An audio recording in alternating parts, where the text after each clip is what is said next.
محترم ناظرین، السلام علیکم ورحمۃ اللہ وبرکاتہ۔ دینی مسائل رضا ٹوڈے میں آپ کا استقبال ہے۔ آج کا یہ دور اللہ تعالیٰ کے نیک اور پارسا بندے اور آقائے کائنات نبی رحمت صلی اللہ علیہ وسلم کے نیک و صالح اور متقی و پرہیزگار امتی اولیاء اللہ سے بیزاری اور اسلام کی سچائی سے دوری کا ہے۔ جو ارباب اسلام کو غور و فکر کی دعوت دیتا ہے، یہ ایک حقیقت ہے کہ اولیاء اللہ سے دور ہونا اسلام سے دور ہونا ہے۔ قرآن و سنت سے یہ بات ظاہر و ثابت ہے کہ اسلام اللہ تعالیٰ کا پسندیدہ دین اور آخری مذہب ہے۔ قرآن مجید اللہ تعالیٰ کی آخری آسمانی کتاب اور پیغمبر اسلام جناب محمد رسول اللہ صلی اللہ تعالیٰ علیہ وسلم اللہ تعالیٰ کے آخری نبی اور رسول ہیں۔ اب قیامت تک کوئی نیا نبی نہیں آئے گا، تو اب سوال یہ پیدا ہوتا ہے کہ اگلی امتوں میں ایک کے جانے کے بعد ہدایت و رہبری کے لیے دوسرے نبی تشریف لاتے رہے، اور ہمارے پیارے نبی حضور صلی اللہ تعالیٰ علیہ وسلم کے وصال شریف کے بعد کوئی نبی پیدا نہیں ہوگا، تو اسلام کی تبلیغ اور رشد و ہدایت کا کام آگے کیسے بڑھے گا؟ اللہ کے رسول ارشاد فرماتے ہیں، میری امت کے علماء بنی اسرائیل کے نبیوں کی طرح ہیں، یعنی کہ رشد ہدایت کا جو فریضہ پہلے کے انبیاء کرام علیہم السلام انجام دیتے تھے، اب یہ کام میری امت کے علماء کرام پورا کریں گے۔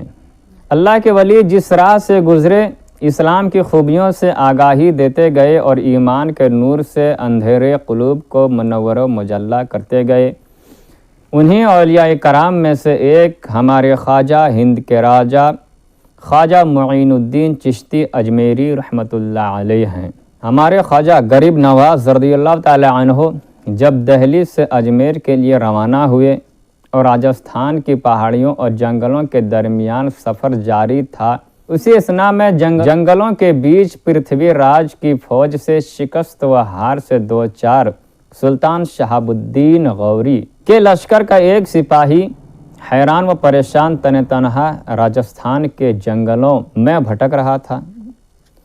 سنسان جنگل بیابان میں سپاہی مسلمان نے جب ہمارے خواجہ ہند کے راجہ اور آپ کے ساتھیوں کو دیکھا کہ اجمیر جا رہے ہیں، تو اس سپاہی مسلمان نے بڑی منت و سماجت کے ساتھ عرض کیا کہ آپ حضرات مسلمان ہیں اور میں بھی سلطان شہاب الدین غوری کے لشکر کا ایک مسلمان سپاہی ہوں اور اپنی فوج سے بچھڑ گیا ہوں۔ آپ سے گزارش ہے کہ آپ ہرگز اجمیر نہ جائیں، اس لیے کہ اجمیر کا راجہ پرتھوی راج بہت ظالم و جابر ہے، اس کے پاس بہت بڑی فوج ہے۔ جب شہاب الدین جیسا بادشاہ کامیاب نہ ہو سکا، تو آپ کے پاس تو فوج اور ہتھیار بھی نہیں ہے، تو آپ کامیاب و کامران کیسے ہوں گے؟ آپ کو نقصان اٹھانا پڑے گا اور قتل کر دیے جاؤ گے، اس لیے اجمیر جانے کا ارادہ ملتوی کر دیجئے اور اجمیر نہ جائیں۔ ہمارے خواجہ نے ارشاد فرمایا، وہ شہاب الدین تھا اور میں معین الدین ہوں۔ شہاب الدین اپنی مرضی سے آیا تھا اور معین الدین مختار دو عالم رسول خدا جناب محمد رسول اللہ صلی اللہ تعالی علیہ وسلم کی مرضی سے آیا ہے، اور سلطان شہاب الدین فوج اور اسلحہ کے سہارے آیا تھا، اور میں معین الدین اللہ اور اس کے رسول کے سہارے آیا ہوں۔ اور اے مسلمان بھائی، غور سے سنو اور یاد رکھو کہ جو شخص فوج اور اسلحہ پر بھروسہ کرتا ہے وہ ناکام اور بے مراد ہوتا ہے، اور جو مرد مومن اللہ و رسول پر بھروسہ کرتا ہے وہ کامیاب و کامران ہوتا نظر آتا ہے۔ یہ ہے فرق شہاب الدین اور معین الدین میں۔